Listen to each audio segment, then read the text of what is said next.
Hello, fellow masters of the YouTubeverse. Welcome back to the Swords of Power Hour. I am your host, G Row, the most powerful G in the universe. Quick reminder, I just literally started my channel yesterday. I posted my first video before I went to work in the morning. Right when I get home, I see that there's a brand new awesome trailer. I could not contain my excitement yesterday. I had to whip something together and post something, guys. And as promised, I am doing the video today to go over that stuff that we saw in the trailer for part 1 that just came out yesterday. But this is just going to be a short video. I don't really need to go over a lot of stuff, guys. I already went over most of this material in my first video. My insane wild theories. Looks like most of them are going to be true, guys. I can't believe this. It is good to be alive. In case you haven't seen my first video, definitely do that. I'll be adding a playlist too. I guess the order would be the first teaser trailer, and then my in-depth video, and then the trailer we got yesterday, and then my video for today. Thanks again, guys, for joining. Please subscribe, please like, and here we go. Magic gave birth to Eternia, the first planet in all of creation. But now the magic is gone. Without magic, Eternia will rot and die.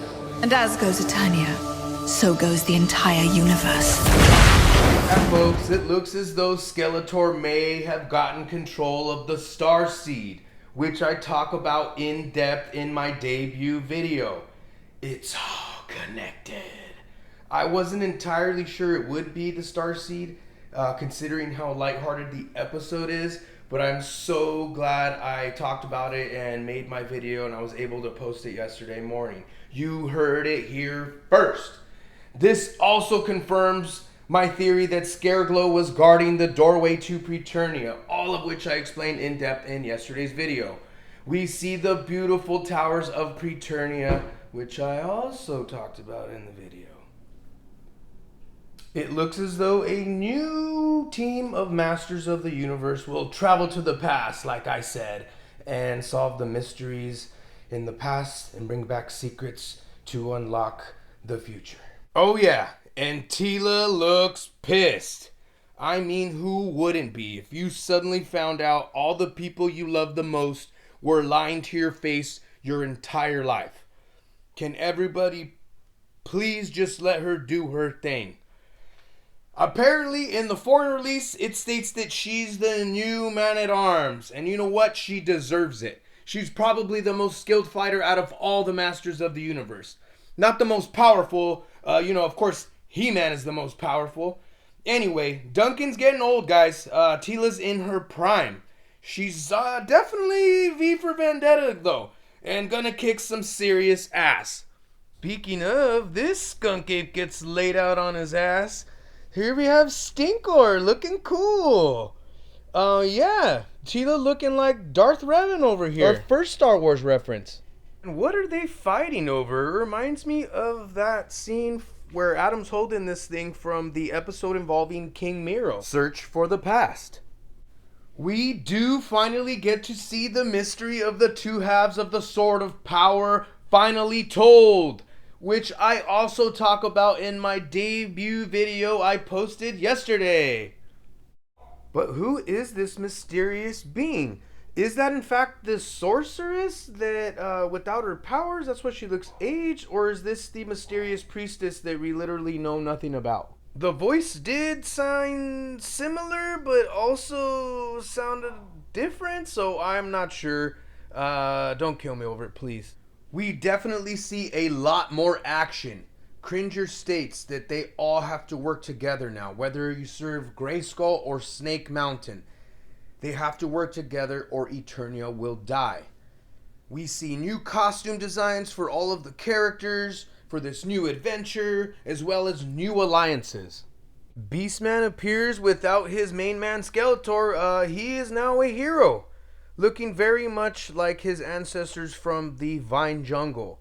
Reminds me of Beastlord from the Masters of the Universe Classics mini comics. It looks as though we get a sneak preview to what's to come to Tila's special magical gifts in the battle versus Scareglow before the gateway to Preternia. It looks as though the cavern of Castle Grayskull has awakened some sort of magic within Tila. What will we see next? Here's a really nice sweet shot of the throne room with the king and queen of Eternia, King Randor and Queen Marlena, looking good. Probably not doing good after what happened in the scene with Tila, but yeah, the animation looks great. Duncan looks great. Speaking of, in the future, he looks great too. Sporting the man bun, the beard, love it. Your guess is as good as mine. What's going on with this? I have no idea what the heck's going on with this. Obviously, Beastman's not happy about it. My only conclusion is that maybe Snake Mountain is vacant and Triclops somehow found religion and has started the cult of one-eyed evil warriors of Eternia. I'm not only a client, I'm the player president. Looks as though Orko and Evil Lyn seek the counsel of Granomir the Wise, but he's missing, and the fire's out, and there's shadow beasts in there. I don't know what's going on with that, but I can't wait to see. And do they in fact reignite that flame that we did not see lit? We get to see Old Man Man-at-Arms, the master of all weapons, kick some serious fishtails. Roboto on some Walking Dead type trip. Honestly, I have no idea on Eternia where he is. Spundos, Dispundos, Dispundos.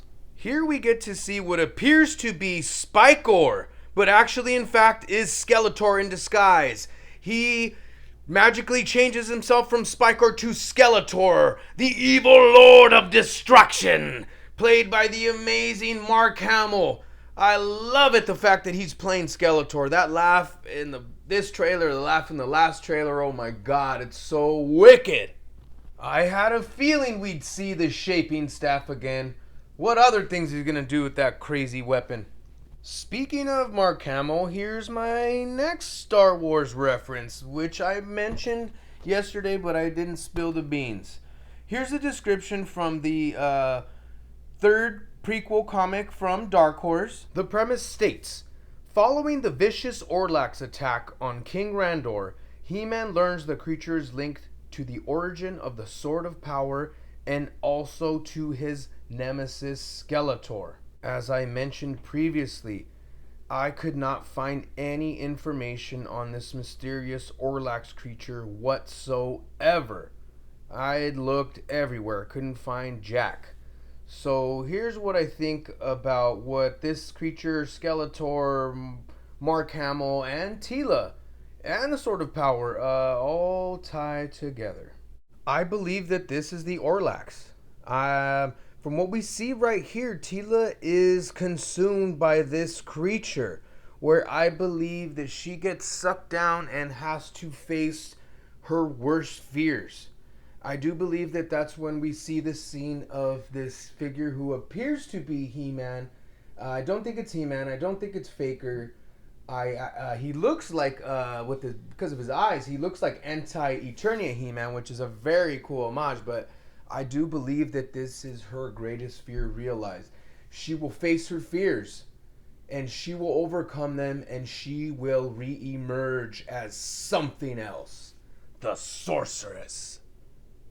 Very reminiscent of what we saw in The Empire Strikes Back when Luke Skywalker enters the cave of Dagobah.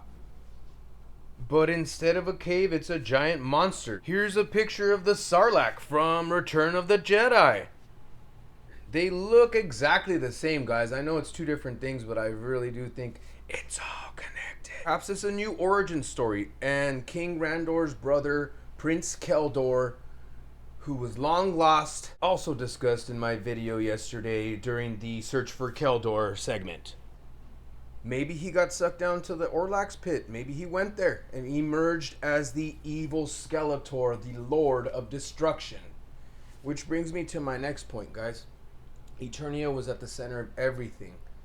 The three towers that I talk about in my previous video from yesterday, my debut video, I talk about the towers: the Central Tower, Grayskull Tower, Vipul Tower. Grayskull Tower, a symbol of goodness. Viper Tower, all that is evil. Central Tower gains power from both. Everything is at the center of Eternia, guys. This is ultimate, like kind of like choosing the light of the Jedi or embracing the dark side of the Force, much like the Sith. Everything in a cosmic balance, good and evil, right and wrong. Which ties into my next point. I don't know how this has to do with the missing sword of power and the two halves, but I'm glad it's finally be told. And you had something to do with it. It's still mysterious to me, but I cannot wait. If I come up with a theory, I'll definitely post it. Back to the Starseed. What if Skeletor was able to get past He-Man, Zodak, and the Sorceress, as seen in the episode The Search? From what we saw in the trailer from yesterday that debuted of part 1, something's missing from Eternia and the magic's gone and Eternia's gonna die. It makes sense that it's the Starseed, guys. And maybe Skeletor bounced. Maybe he's at the Central Tower and maybe he bounced. But what would happen? Of what consequence are you now? This planet, these people, they are nothing to me! The universe is power! Pure, unstoppable power! And I am that force! I am that power! Kneel before your master! Fool, you are no longer my equal. I am more than man, more than life. I am a god! Maybe it's connected to this. The back of the Skelegod toy box. Skelegod, cosmic lord of destruction. Skeletor lives his life with a singular purpose: to control the unlimited powers of the entire universe. Time after time, the Bane of Eternia was thwarted by He-Man and the heroic warriors. What kind of monster would be unleashed should they be unable to stop the Lord of Destruction? Surely a raging storm of horror and terror even the bravest dare not even imagine. If he got a hold of that Starseed, he would definitely become master of the universe. The box says Skelegod, cosmic lord of destruction. This would make sense of why magic's missing and the Eternia is dying, and everybody got to get together to stop this dude. As the sorceress mentioned, only a few people knew the location of the Starseed, which were the Cosmic Enforcers, Zodak's crew. So it makes sense that all this cosmic stuff is connected. It's all connected. Yeah, guys. So far, I've been pretty correct. We will see. One more awesome thing that I left out. Before we go, let's talk about this awesome image.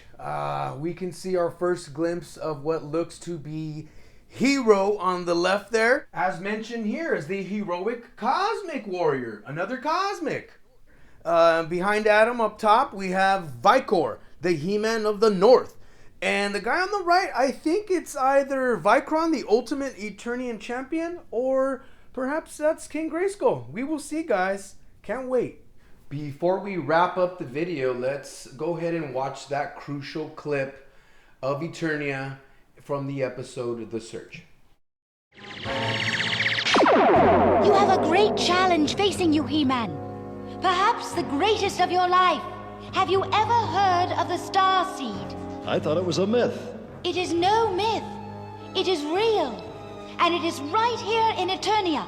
Let me show you in the mirror.